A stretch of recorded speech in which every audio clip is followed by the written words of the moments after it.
porque también muchas cosas de las que decimos sobre nosotros mismos no vienen tanto de nosotros, vienen como del ambiente. Incluso yo, por lo menos que trabajo en escuela, estoy ahora tan consciente de las narrativas que los niños van creando, incluso entre ellos. A veces yo los escucho diciendo, sí, porque fulanita de tal siempre se porta mal. Bienvenidos a Productividad Neurospicy, el podcast donde personas neurodivergentes comparten en primera persona lo que realmente les funciona.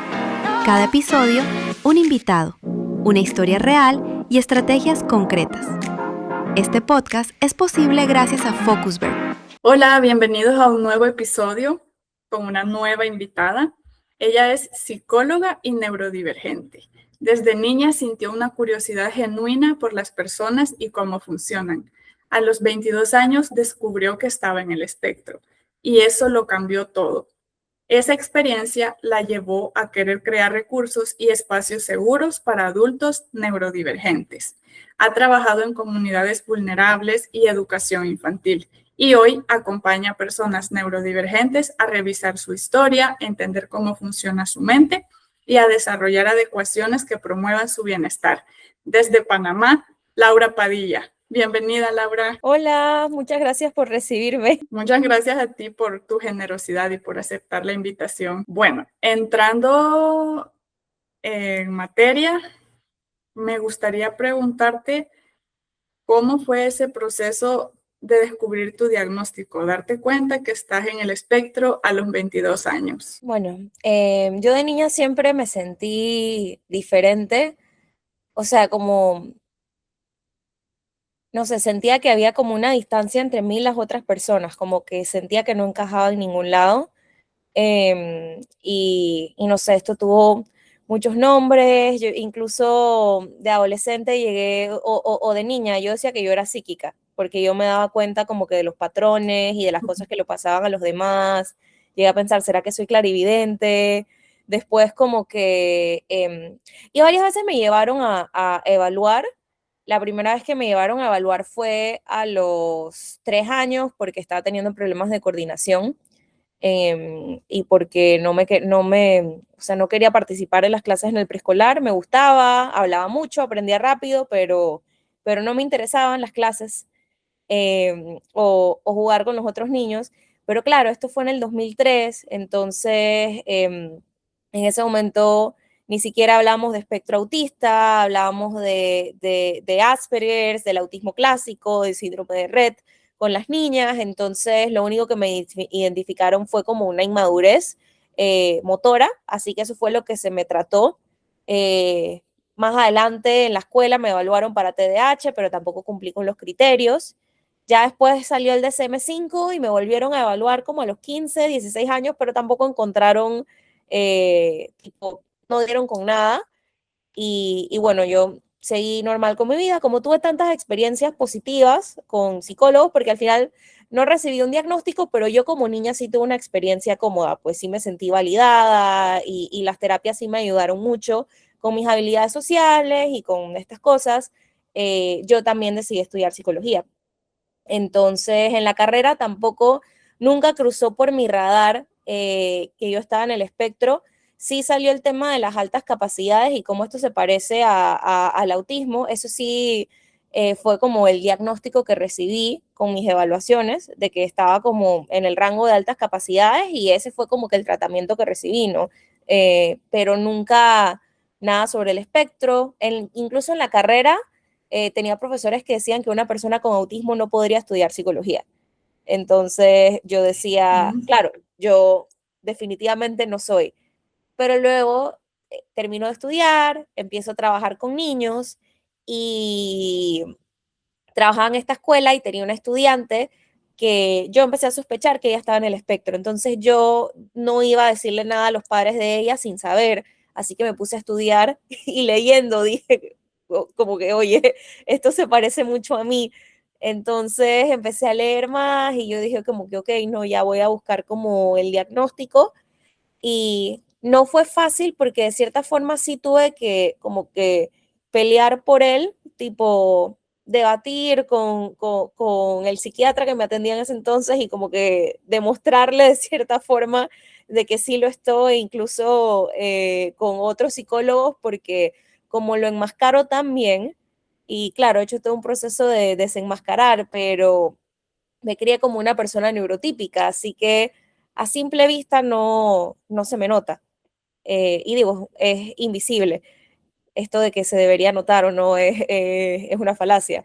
Pero sí, no es perceptible del todo, entonces recibí como mucha negación, pero al final sí pude recibir mi diagnóstico a los 22 años y pues esto como que me abrió mucho más mi perspectiva de lo que yo quería hacer, sí como que debatí un poco la idea de si dedicarme a esto en la clínica, em, pero empecé a crear contenido y se me acercaban personas a preguntarme si yo atendía y yo decía que no, entonces le di muchas vueltas, al final era un tema como de autoconfianza, pero una vez que como logré superar ese síndrome de impostor, ya empecé la maestría en clínica y ya estoy trabajando en consulta.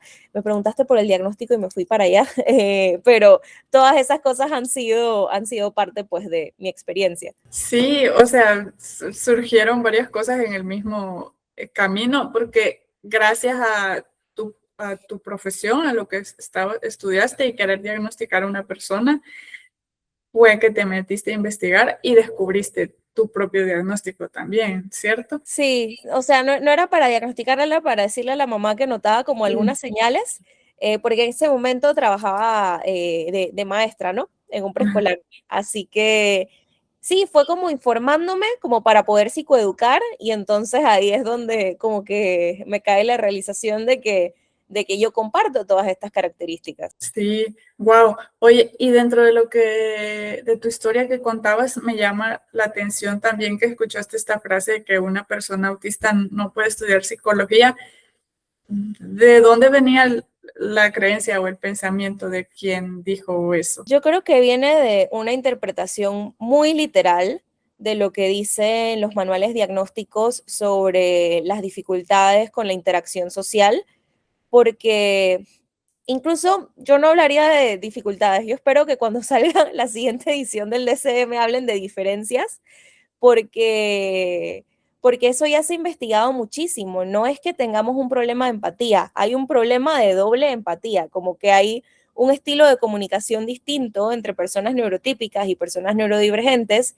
Entonces, la persona neurodivergente queda haciendo un trabajo extra para traducir lo que la persona neurotípica le está tratando de comunicar. Entonces, no es que haya un desinterés por socializar, no es que haya un impedimento para hacerlo, simplemente que nuestro estilo es diferente y eso no está mal y tampoco que, no sé, que a veces no entienda el sarcasmo no significa que sea incapaz de hacerlo o de que como que muchas cosas, de que nuestra atención sea diferente, pero sí somos completamente capaces. Y otra cosa es que también hay esta idea de que autismo significa discapacidad intelectual, pero son dos condiciones completamente diferentes. Entonces, creo que hay mucho prejuicio y también como falta de investigación en el tema. Entonces, hay profesionales que no necesariamente tienen malas intenciones, pero están repitiendo lo que escucharon de sus profesores de otra generación, entonces como que se repite y el ciclo continúa. Y bueno, por eso es que son importantes estos espacios, ¿no? Poder concientizar y poder como abrir espacios de actualización. Eh, pero sí, que viene de esa creencia de que las personas en el espectro eh, no tenemos empatía o tenemos como una incapacidad para comunicarnos. Wow, sí, y eso es un llamado también a actualizarnos e informarnos constantemente, ¿cierto? Porque lo que se sabía hace 10 años, por ejemplo, ya no es lo que se sabe hoy. Creo que ahora hay muchísima más información. Sí, incluso con el tema de la atención, no, regresando como a el DCM, voy mucho allá, pero es que he tenido tuve como una hiperfijación en eso por un tiempo, entonces me voy directo a los criterios, pero no dice nada sobre diferencias en la atención, pero lo que estamos viendo ahorita con la evidencia es que sí hay diferencias en la atención en el autismo, que nuestra atención no es dispersa como el TDAH, está muy enfocada, entonces nos enfocamos en una cosa a la vez. Todo esto del monotropismo. Entonces es como tan interesante cómo siguen surgiendo cosas y hay como tantas matices incluso entre neurotipos y cosas que seguimos viendo, así que creo que por eso es tan importante tener estos diálogos científicos, nunca como, a pesar de que no sea como nuestra fortaleza, ¿no? Nunca como despegarnos del todo de esta actualización científica porque es esencial para lo que es el ejercicio de la psicología y cualquier profesión que trate con otras personas. Sí, y dentro de tu vida laboral y lo que comentas que te gusta mucho informarte y pues ayudar a las personas, si nos cuentas un poquito más de precisamente cómo se ve tu vida laboral ahorita, qué proyectos tienes, las consultas online, ¿cierto? Sí, sí, hago consulta online. La verdad empecé hace poco. Yo todavía trabajo en educación. Estoy como en ese proceso como de empezar a emprender y de crecer en mi emprendimiento como psicóloga, ofreciendo atención para personas neurodivergentes. Entonces, sí me ha tocado trabajar mucho con mi rutina porque entonces tengo un trabajo fijo, un emprendimiento y una maestría que estoy estudiando. Entonces, son muchas cosas, pero con estructura he logrado llevarlo todo y pues sí, estoy atendiendo en las tardes online y con un enfoque neuroafirmativo y narrativo. Tengo formación en terapia narrativa, entonces estoy trabajando con personas, pues en eso entender su historia, en entender su neurotipo, crear rutinas que le funcionen y sobre todo crear una vida de calidad basada en el bienestar, como no enfocarnos tanto en ese déficit, en vez de hablar de déficits, hablar de diferencias y ver cómo podemos construir una vida de bienestar y una vida placentera alrededor de esas diferencias. Wow. ¿Acompañas a personas neurodivergentes de todas las edades? Adolescentes y adultos. Ok, perfecto. ¿Y nos puedes contar un poquito más en qué consiste la terapia narrativa? Perdón si se me olvidó la palabra, pero así dijiste, ¿cierto? Sí, Mm. sí. Bueno, la terapia narrativa viene de Australia. Es relativamente reciente, surge en los 80s. Como sus padres se llaman Michael White y David Epstein. Y básicamente ellos crean esta terapia porque se dan cuenta que las personas le dan sentido a su vida a través de la historia que se cuentan a sí mismos, ¿no? De ellos mismos, del mundo a su alrededor. Entonces tenemos como que estas narrativas de quiénes somos y de qué es lo que hacemos. Y cuando no somos conscientes de ellas, ellas van como guiando nuestra vida, ¿no? Y a mí me resonó mucho como persona neurodivergente porque creo que es muy común que tengamos narrativas como de que no servimos, o yo soy una persona difícil, o yo soy diferente, o no me siento humano, no conecto. Entonces, sin darnos cuenta, esto empieza a darle forma a cómo nos relacionamos, a las decisiones que tomamos. Entonces, en terapia narrativa revisamos ese discurso que las personas tienen sobre sí mismas y ayudamos el terapia como de cierta forma es un editor. El consultante es el autor y el terapia es como el editor. Entonces vamos editando esa historia y vamos cambiando esa narrativa, incluso buscando como momentos alternativos, ¿no? Porque sucede mucho como que es que yo no sé hacer amigos, yo nunca he tenido amigos, yo nunca he conectado. Entonces el rol del terapeuta es como ir cambiando eso e incluso encontrar momentos que reten a esa narrativa, momentos en los que la persona siga conectado y a partir de ahí buscar experiencias que se puedan alinear como con una narrativa verdaderamente elegida por la persona, porque también muchas cosas de las que decimos sobre nosotros mismos no vienen tanto de nosotros, vienen como del ambiente Incluso yo, por lo menos que trabajo en escuela, estoy ahora tan consciente de las narrativas que los niños van creando, incluso entre ellos. A veces yo los escucho diciendo, sí, porque fulanita de tal siempre se porta mal. Entonces, claro, fulanita de tal está escuchando y ella está formando esa narrativa de que yo siempre me porto mal. Desde Y ahí ya empieza. vamos a ver a dónde va a llegar eso cuando sea adulta, ¿no? Pero es increíble, incluso a veces ni siquiera es que alguien te lo ha dicho directamente, pero son como que es lo que vamos recogiendo del ambiente, de cómo nos tratan, de alguna frase que escuchamos por ahí o de con qué nos identificamos. Entonces sí, de eso se trata. Wow, me parece un estilo de terapia muy interesante, muy bonito. ¿Y cuál es la diferencia de la terapia narrativa con la terapia cognitivo-conductual? Bueno, la terapia narrativa es un poco más abierta, por decirlo así. Se trabaja más como con la historia.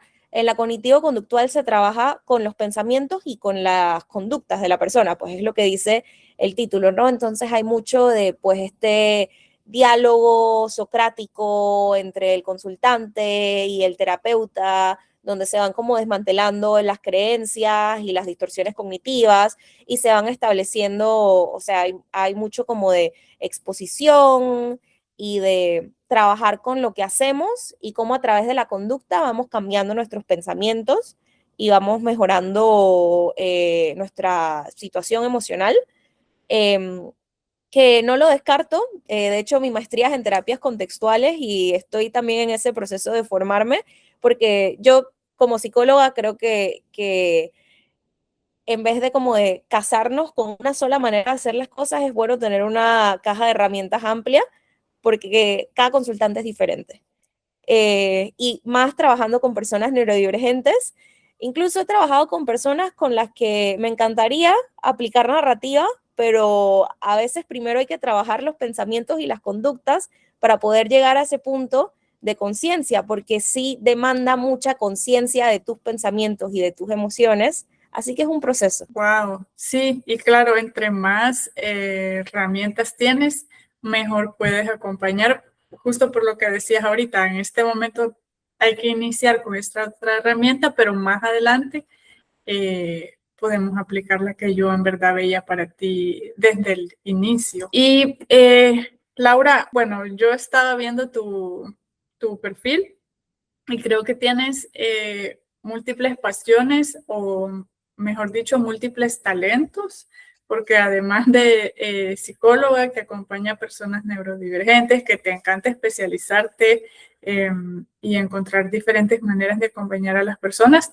también eres maestra de infantil, que ya nos lo contaste, también eres artista, ilustradora, que wow, quiero hablar un ratito sobre eso y feminista. Ni no sé qué otras sorpresas hayan de Laura. No, ya, eso soy yo. Bueno, me gusta leer, pero sí, eso es, bueno, y juego Calabozos y Dragones. Esos son mis hobbies. Bueno, y si nos cuentas un poquito más de tu lado de artista. Bueno, de hecho, ese post fue primera vez que me enuncié a mí misma como artista. Me ha costado muchísimo. Yo siempre he tenido una relación como de, ay, no sé cómo describirlo con el arte. O sea, el arte siempre ha sido como mi amante, ¿sabes? Como nunca ha sido como, Lo no sé, principal. como en términos de pareja, no es esta persona que le presentas a tus papás o que muestras en sociedad, es algo como tras puertas cerradas. No porque me avergüence, sino porque yo crecí con esta creencia de que yo no iba a poder vivir de eso. Y en una familia como de que no, de que tú tienes que poder estudiar algo que te permita trabajar, te tienes que superar. Entonces, siempre he hecho arte. De hecho, ahora me he ido más por el lado plástico visual, pero yo de adolescente escribía un montón y yo lo que quería era ser escritora. Pero después, incluso mi decisión de estudiar psicología no fue solamente influenciada por las experiencias que tuve. Yo conocí a un autor, yo ya estaba a punto de graduarme y no sabía qué iba a estudiar. fui a pero era presidenta del club de lectura. Entonces fui a un conversatorio con un autor y al final yo me le acerco y yo le digo, ¿tú qué estudiaste? Y me dice psicología. Y yo dije, bueno, me meto a psicología, pues si él pudo, yo también. Fue una decisión un poquito impulsiva. Después entré y me enamoré de la carrera, pero, pero sí, ya es como era mi relación como con el arte, ¿no? Pero nunca he dejado de pintar desde el año pasado, por ahí como que empecé a trabajar con acuarelas y dije como que, ok, como siempre he hecho esto como algo aparte, pero ahora sí quiero aprender técnica también porque algo que siempre me pasa es que yo conecto mucho con artistas. Entonces, mis amistades son personas que se dedican al arte, tengo amigos músicos, tengo amigas que son docentes de arte, productoras. Entonces, claro, conecto con estas personas y como que una amiga una vez me confronta y me dice, pero tú eres artista, como que como no te invalides a ti misma. Entonces me leí un libro que se llama El Camino del Artista Sí. y también habla sobre eso, de poder, primero decírtelo a ti mismo, por lo menos en el espejo, yo soy artista, y luego decírselo a otras personas. Y sí, no me dedico al arte, es que también yo tenía como, pero esa es la rigidez cognitiva del autismo, ¿no? Yo me decía, es que si no te dedicas al arte, no eres artista. Pero no tiene que ser así, o sea, simplemente soy una persona que hace arte.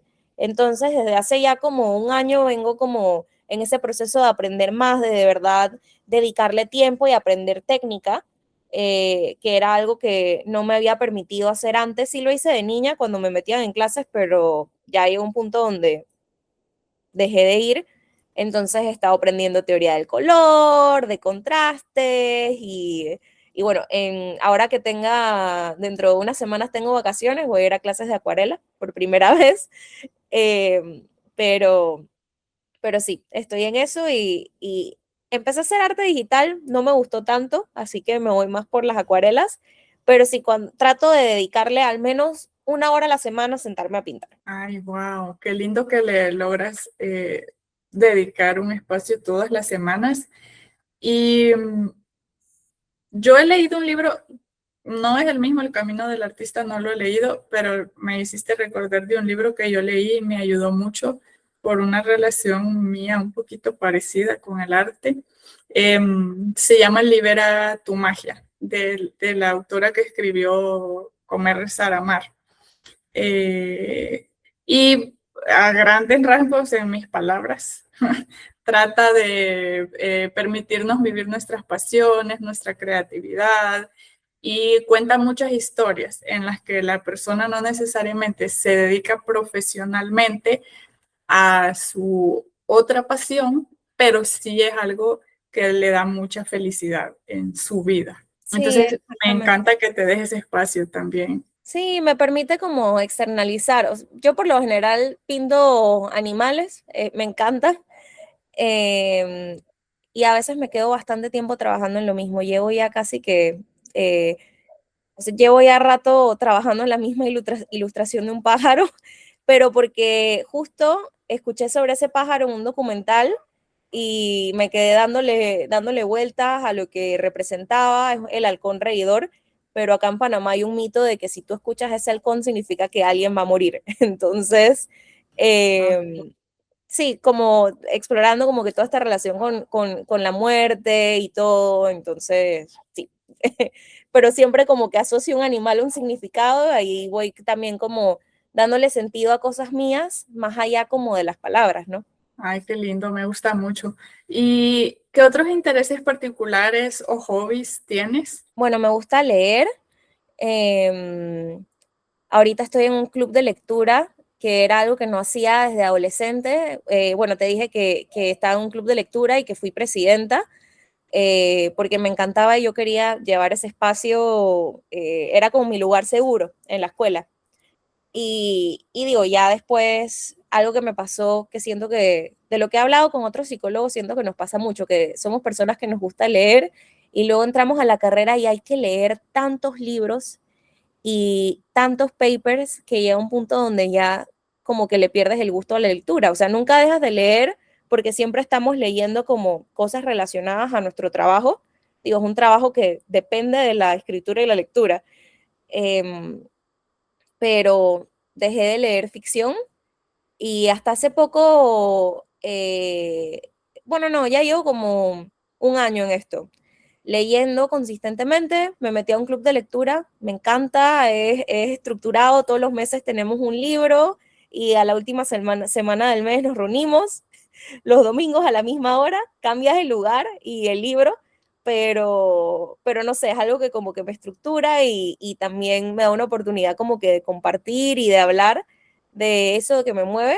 Y aparte también leo otros libros, como que siempre estoy como que 2 semanas leyendo el libro del mes y 2 semanas leyendo un libro de mi elección y así voy. Es algo que también me regula, ¿no? Que sé que vamos a tocar ese tema ahora del descanso y cómo nos programamos, pero yo por lo menos, no siempre, pero a veces cuando lo que necesito, mi descanso es leer o algo que me regula en las noches, es parte de mi rutina antes de dormir.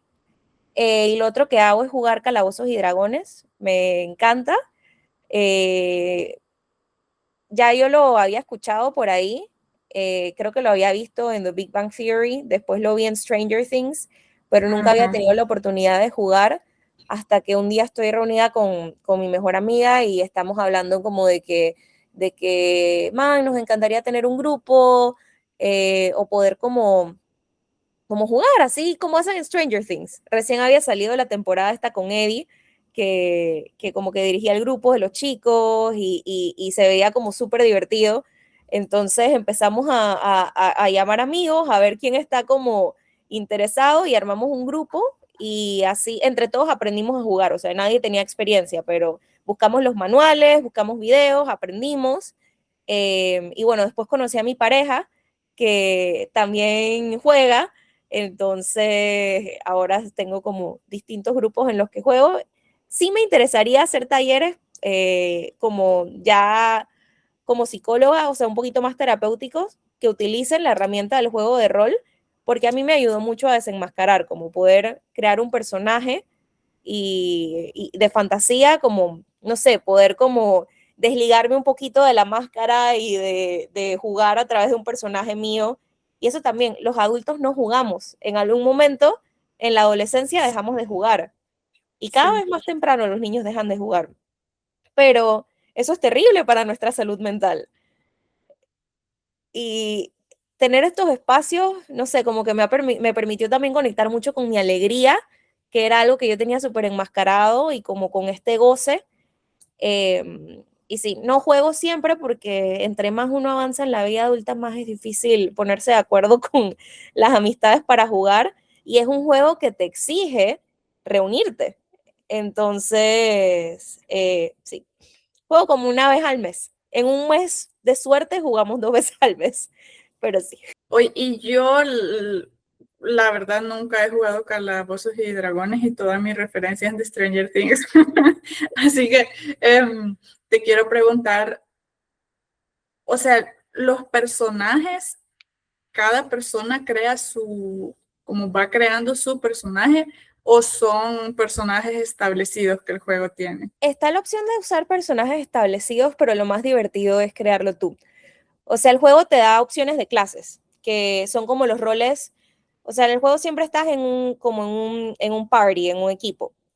Entonces, cada uno tiene un rol, tú puedes escoger el rol que tienes y a partir de eso tú creas el personaje. Entonces, por ejemplo, en la campaña que estoy jugando ahora con mi pareja y con sus amistades, mi personaje es como una hechicera, es un hada, entonces ella tiene como poderes lunares, ¿no? Entonces mi rol en el equipo es como que, porque muchas veces nos encontramos con monstruos, la mayoría de los videojuegos y cosas que vemos ahora en el cine y eso, tienen un fondo de calabozos y dragones. Si tú te vas a ver qué hacen los desarrolladores de juegos o los directores y gente que se dedica a la fantasía, en su tiempo libre juegan calabozos y dragones y tiene muchísima influencia.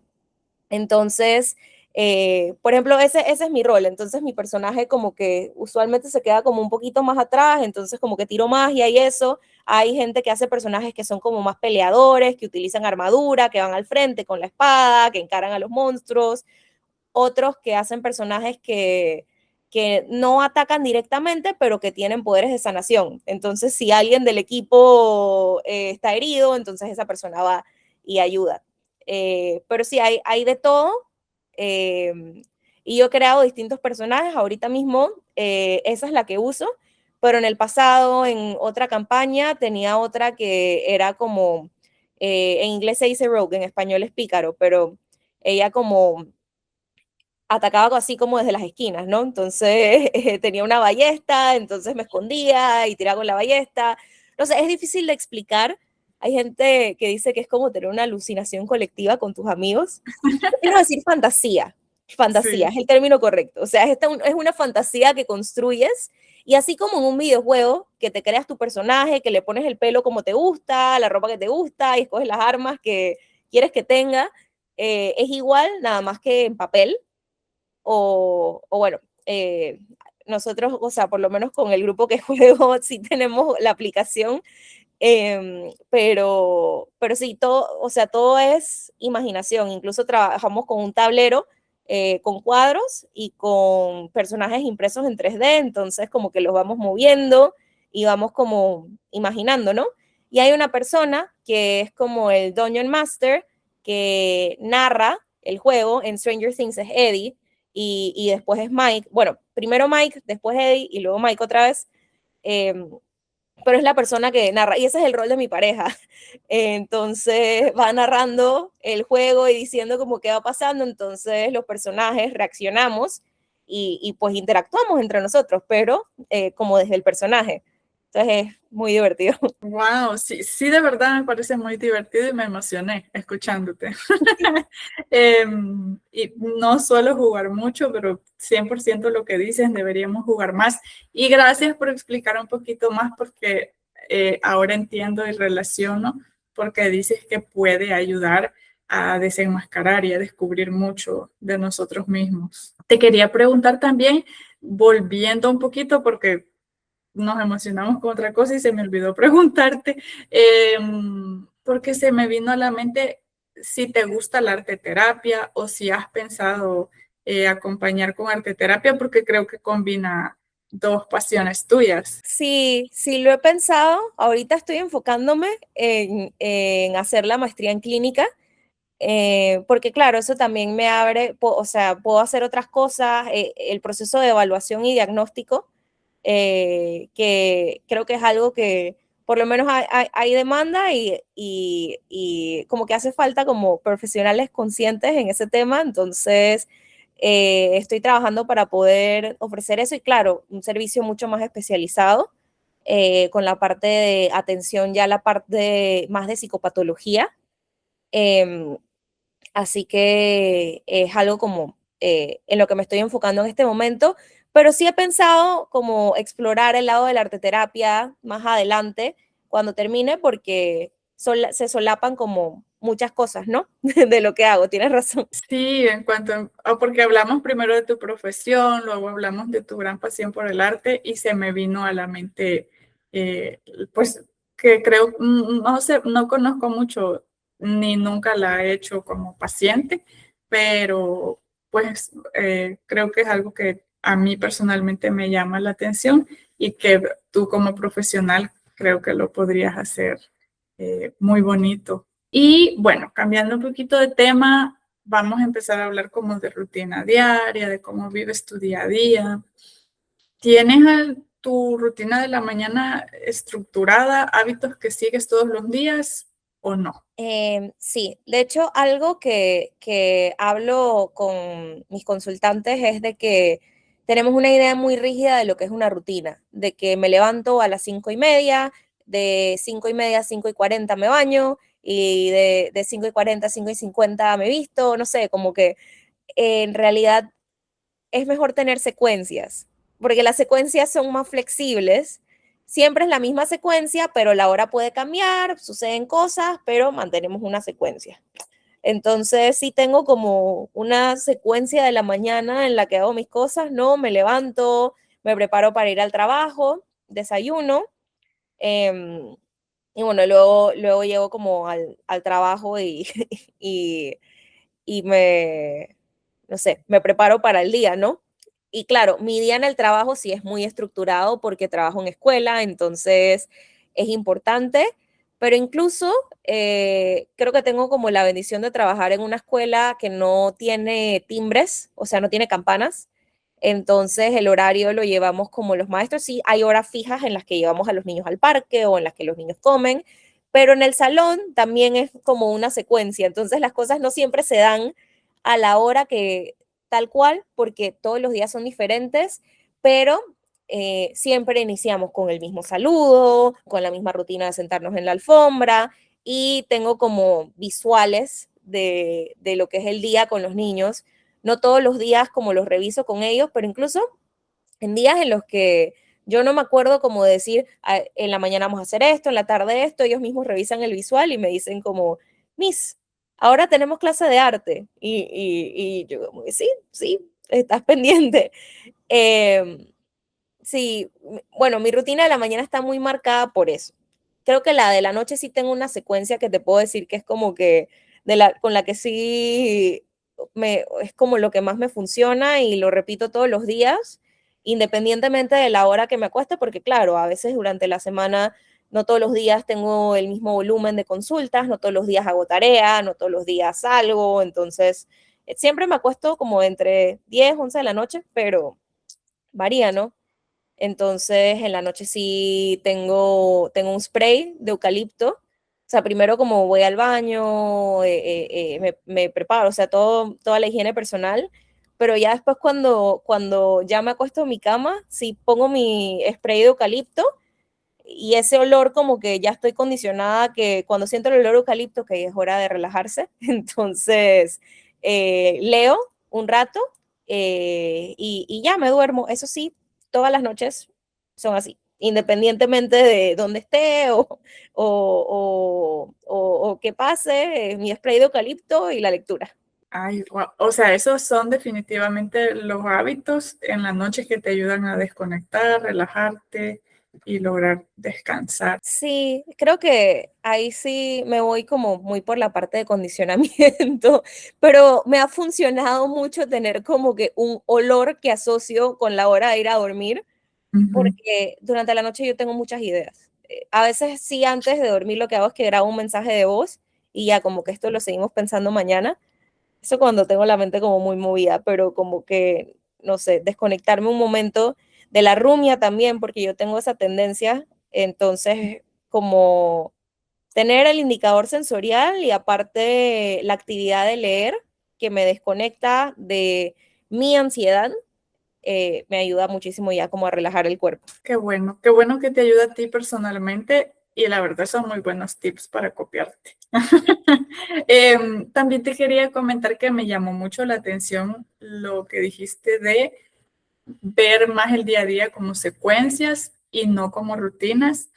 Eres la primera persona a quien se lo escucho y me encantó porque nos puede ayudar a tener estructura sin ser tan rígidos con nosotros mismos o sin decepcionarnos cuando no logramos ese plan ideal. Sí, exactamente.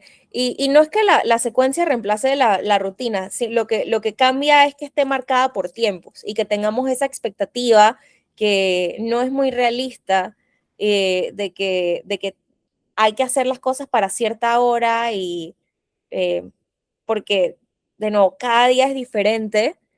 em, y bueno, obviamente como la idea es tener unas vidas predecibles, pero siempre van a pasar cosas, o sea, siempre van a haber días en los que se nos enferma el perro, o que tenemos que hacer un mandado, o que nosotros mismos nos enfermamos, entonces es bueno tener como las secuencias. ¿Y cómo haces para organizarte entre tus múltiples proyectos? Tu trabajo, la consulta, la creación de contenido, porque no lo hemos hablado, pero creas mucho contenido y precioso. Te lo quería Gracias. comentar que si alguien nos está escuchando y no te sigue y no ha visto tu contenido, de verdad que lo tienen que ver porque cada publicación que diseñas es arte también.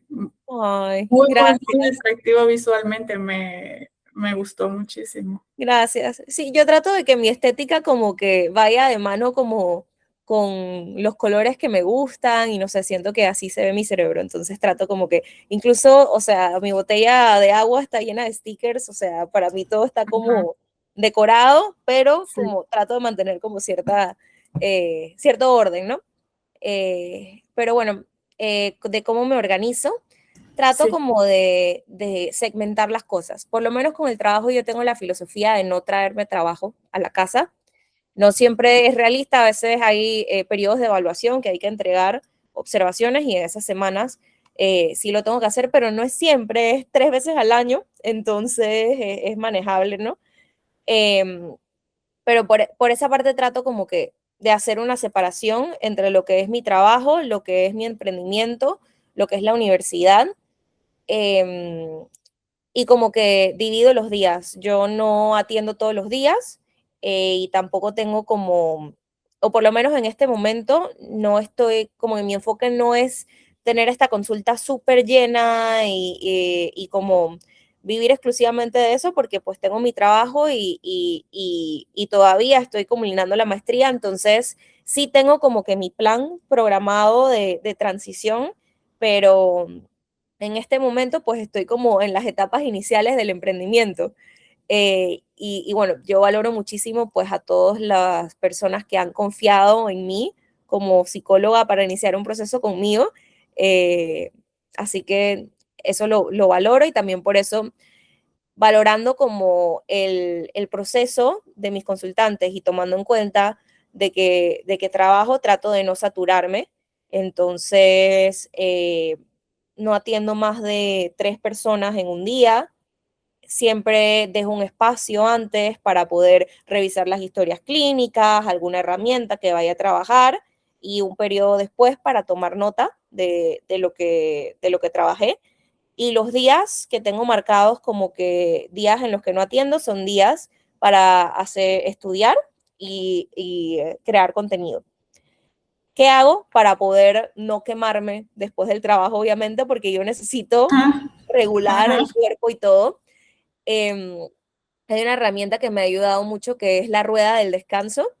Incluso he pensado en hacer mi propia rueda porque a veces sí puede ser un poco confuso, pero entender de que hay distintos tipos de descanso.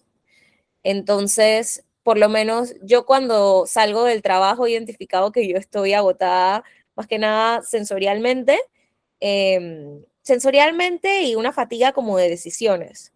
Entonces, cosas que me regulan, acostarme con la luz apagada 15 minutos, no necesariamente a dormir, solamente como a estar presente en el momento.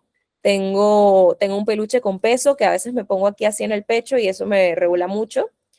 Em, También como hacer cosas, no sé, como cuando revisas la rueda, tú ves que hay como identificas como el tipo de cansancio que tienes, entonces haces cosas como opuestas o complementarias. Entonces, eh, claro, yo estoy limitando estímulos y a veces juego como, me gusta mucho jugar Switch en mi Nintendo.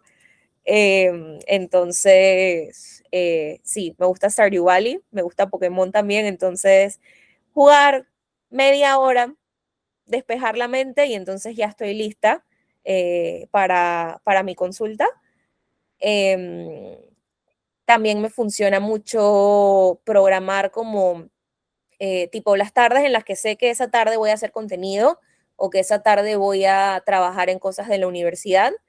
Yo en casa me distraigo mucho, o sea, para mí, yo veo la cama y digo, es hora de descansar. O sea, tengo eso como muy, y yo sí soy rígida con eso, yo no veo redes sociales en mi cama, no, tipo, mi cama es para dormir. Entonces, eso me ha ayudado también con lo del sueño. Pero sí, me voy a cafeterías y claro, ya como que tengo como, ¿sabes? También como me premio a mí misma de cierta forma, me doy mi recompensa por adelantado, ¿no? Me compro mi tecito, mi empanadita, leo un rato y entonces ya cuando, no sé, leí un par de capítulos, me terminé mi empanadita, saco la computadora, hago lo mío, nunca me quedo como hasta muy tarde, siempre ya como a las 8 de la noche yo digo ya a descansar, si no se terminó hoy, se terminará. Como que también me he desconectado mucho de esta creencia de que todo tiene que ser para allá. Eso también me ha ayudado como a relajar. em, y ya llego a casa, me preparo para el día siguiente. Algo que también es importante, más allá de las secuencias, para que mi rutina sea sostenible, es que yo trato de anticiparme y de automatizar cosas. Entonces, yo tengo mis comidas hechas y mi ropa ya escogida. Entonces, por ejemplo, esta ropa que tengo hoy la saqué anoche y la dejé lista. Entonces, claro, dejo mi almuerzo, mi ropa y todas mis cosas en el mismo lugar siempre. La laptop, las llaves, el gafete del trabajo, mi bolsa, mi termo siempre está conmigo, pero todo siempre está como en el mismo lugar. Entonces, en la mañana me despierto y sí estoy así como no me adapto todavía al mundo real, entonces ya tengo todo hecho, así que lo único que tengo que hacer es seguir la secuencia, llevarme mis cosas y en el trayecto del trabajo me voy despertando. Wow, sí, y estás siempre ayudándole a tu yo del futuro con cada una de las prácticas que nos has contado o la manera en que estructuras tu día. Eh, Siento que constantemente estás ayudándole a tu yo del futuro. Sí, trato como de no hacerlo desde un lugar de ansiedad, más bien como de simplemente es anticipación. em, Porque sí, ayuda mucho, porque creo que algo que fácilmente satura nuestra memoria de trabajo es las decisiones. Entonces, si anticipamos ciertas decisiones o si las simplificamos, ya después podemos utilizar esa energía en otras cosas. Sí, porque la fatiga por toma de decisiones en verdad existe. Y si tú puedes, o sea, si cada quien podemos ayudarnos a reducir eso, como tú dices, podemos usar espacio en nuestras mentes y de nuestra energía para otras cosas. Ujú. Y Laura, haciéndote ahora preguntas varias, ¿cómo te va a ti con el manejo de las emociones? ¿En algún momento fue difícil para ti o hasta la fecha aún tienes ciertas dificultades o todo bien? Bueno, yo nunca me pongo como en como en esa superioridad moral o sea, no estoy ahí. Yo sí admito de que yo siento muy intensamente desde niña, pero eso es muy propio de mi neurotipo.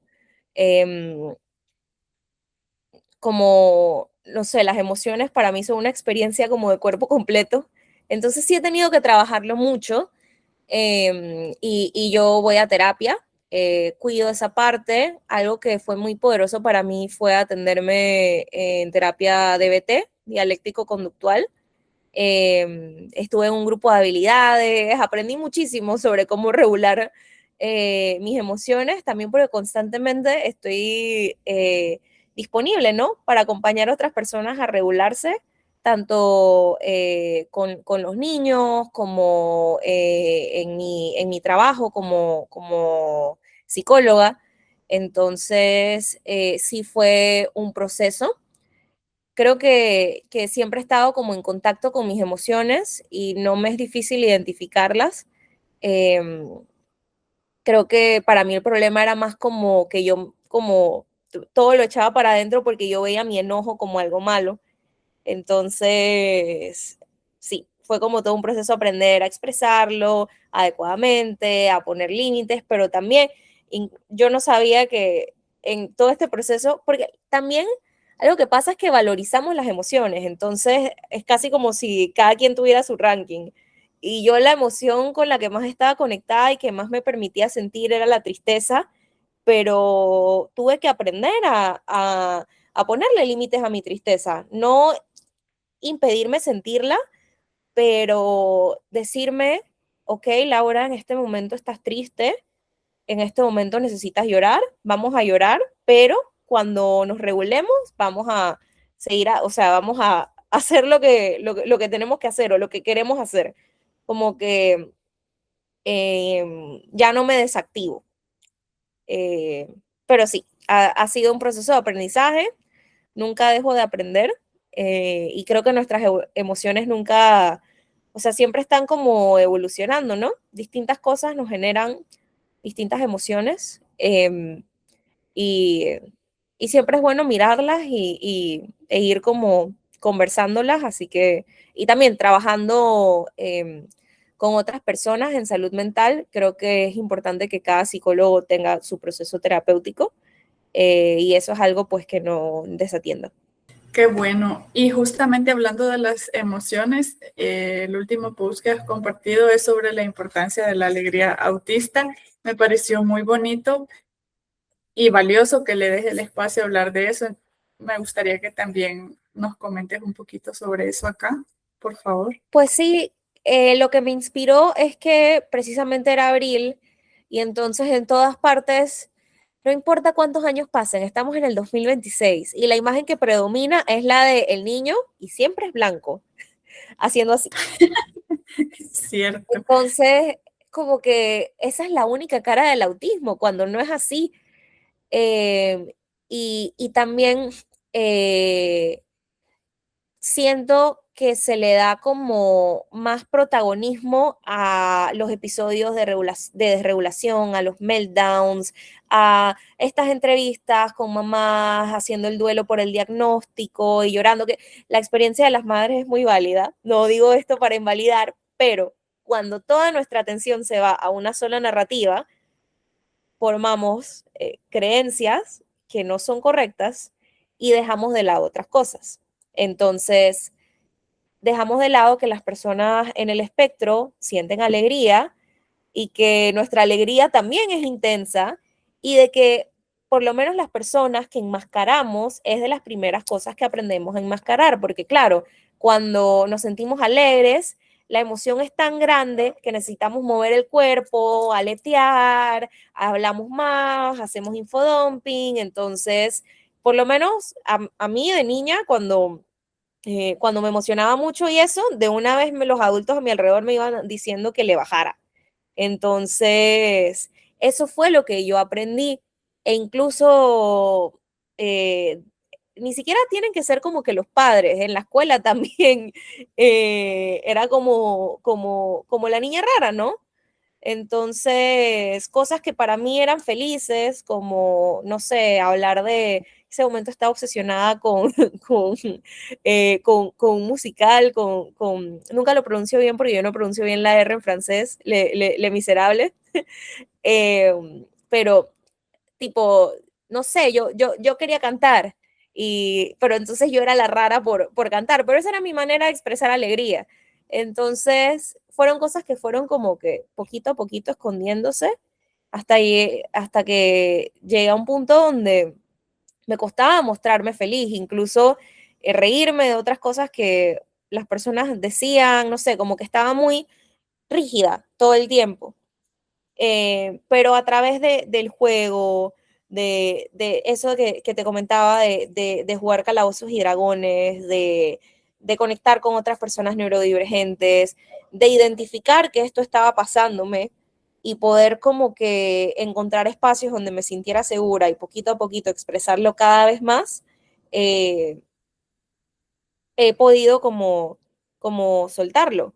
Y es también como algo que me motiva como cuando acompaño a otras personas, si también tienen este patrón de enmascarar emociones, poder conectar con ellas y dejarlas salir. Y bueno, también desde un punto de vista de comunicación, darle visibilidad y hacer entender que el autismo no es una condena, no es un castigo, que siento que muchas veces esa es la narrativa, ¿no? Y más cuando hablamos de que el diagnóstico es un duelo. Sí, hay padres que hacen duelo cuando reciben el diagnóstico, pero esa no tiene que ser la experiencia.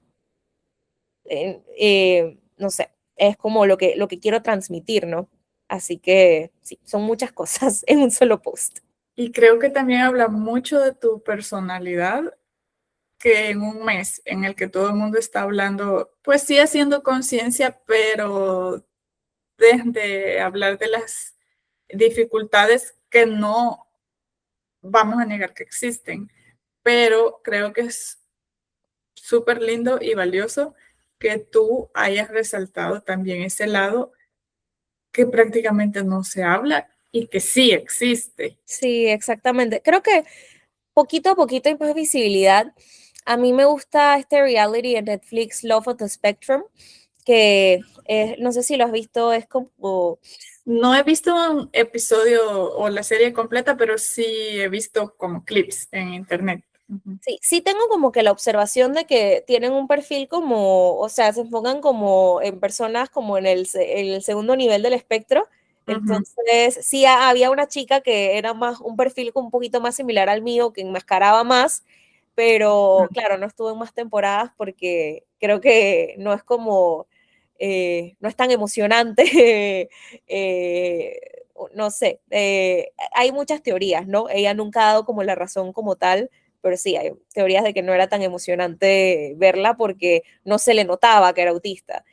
Pero sí, más allá de eso, la serie sí es buena porque te muestra que una persona en el espectro es adulta, como cualquier otra, y desea tener relaciones amorosas, desea también, o sea, somos seres sexuales, eso nunca se habla de eso, pero también hablar como de del deseo sexual y no sé, sin infantilizarlo, eh, y no sé, se ve como muchos momentos de alegría con los participantes, entonces creo que, o sea, aprecio que esté y bueno, poquito a poquito vamos dándole visibilidad.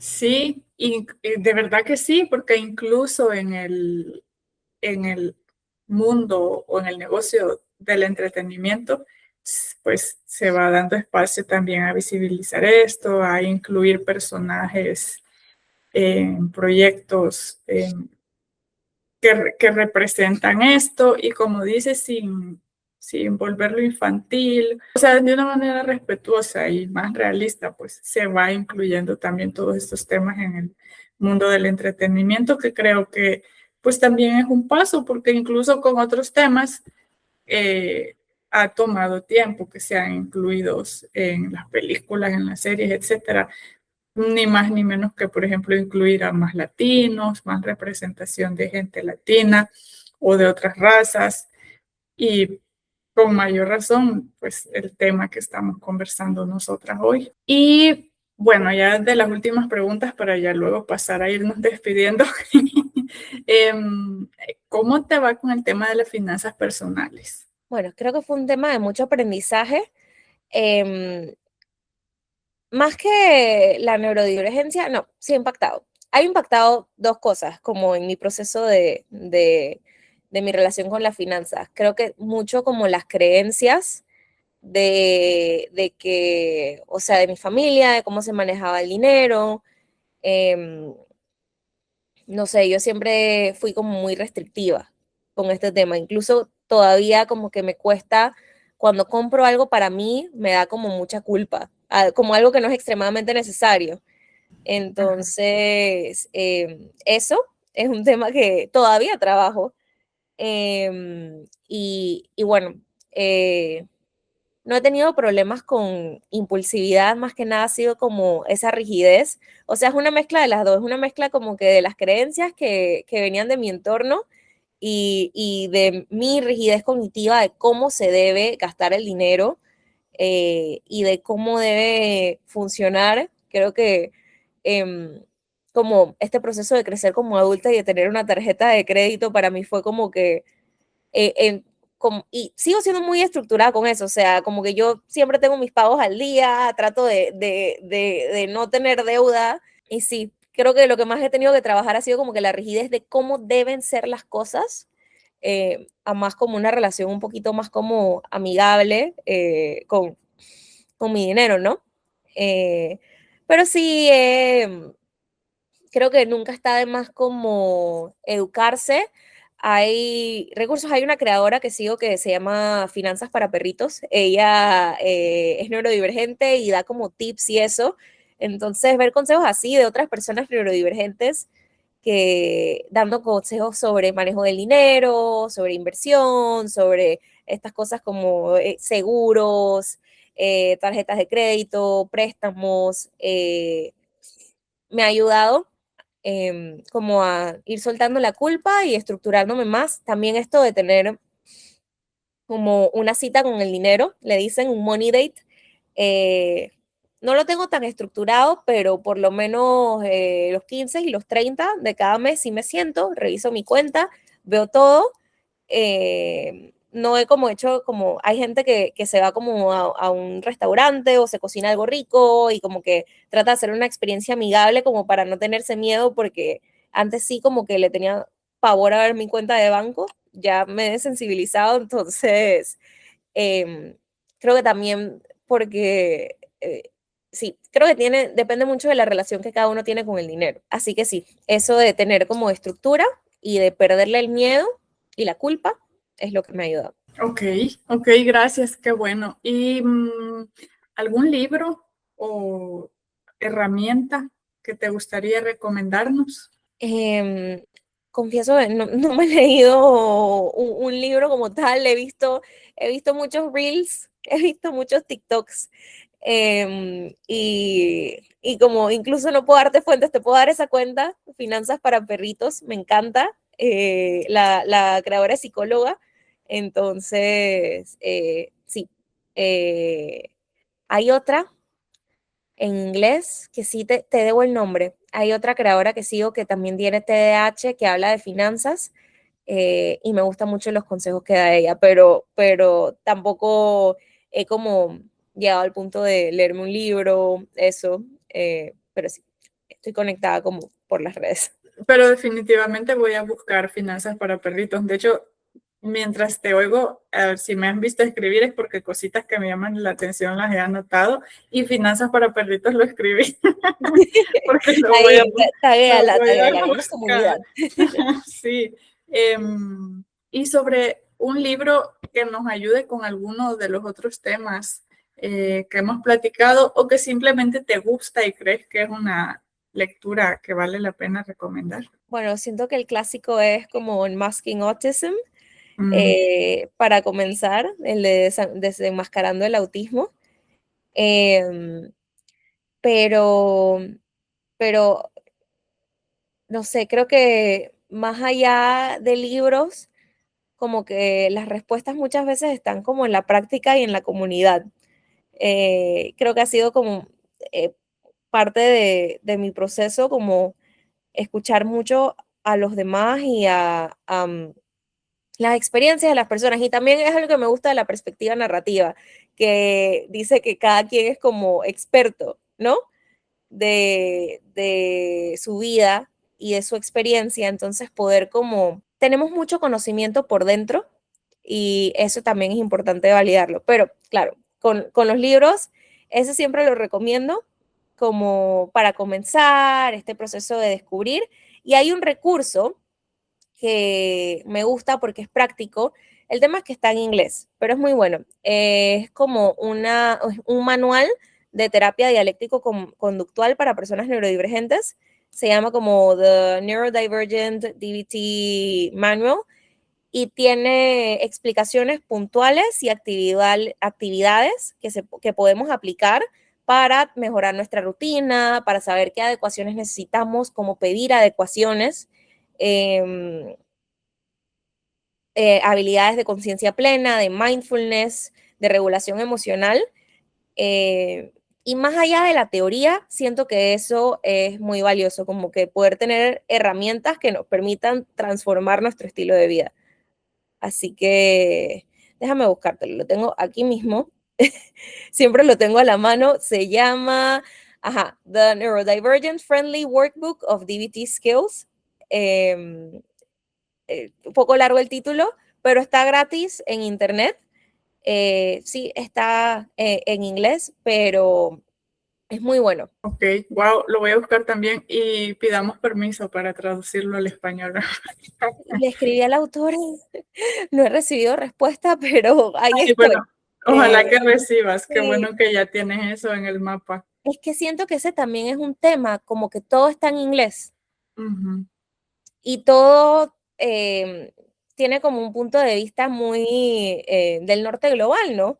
sí, Entonces, yo sí tengo ese deseo, pues, de crear como recursos, em, y sí, pronto, pronto lo verán, porque yo quiero trabajar también en un manual de trabajo que incluye estas cosas en español, que puedo utilizar yo, pero que también otras personas puedan acceder eh, para desarrollar su perfil sensorial, esto de su historia, ¿no? Como tener habilidades puntuales y actividades que puedan trabajar más allá del espacio de la terapia para poder desenmascarar su neurodivergencia y crear hábitos alrededor de ella.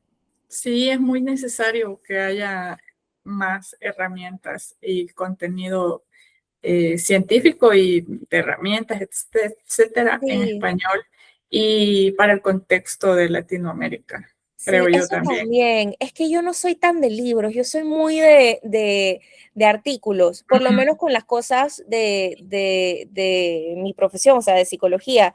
De hecho, algo que hago es que en Google Scholar tú te puedes poner una alerta. Entonces, claro, me he puesto alerta de distintos temas, entonces me llega una notificación al correo, a veces una vez a la semana, a veces cuando sale un paper, pero entonces como que estoy enterada, ¿no?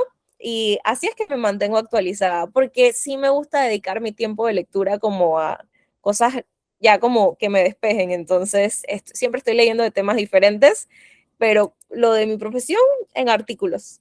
Sí, claro, lo entiendo al 100%, porque pues artículos son una fuente primaria y como con más peso, y los Ujú. libros son pues fuente secundaria, y con eso de la alerta, wow, está súper actualizada.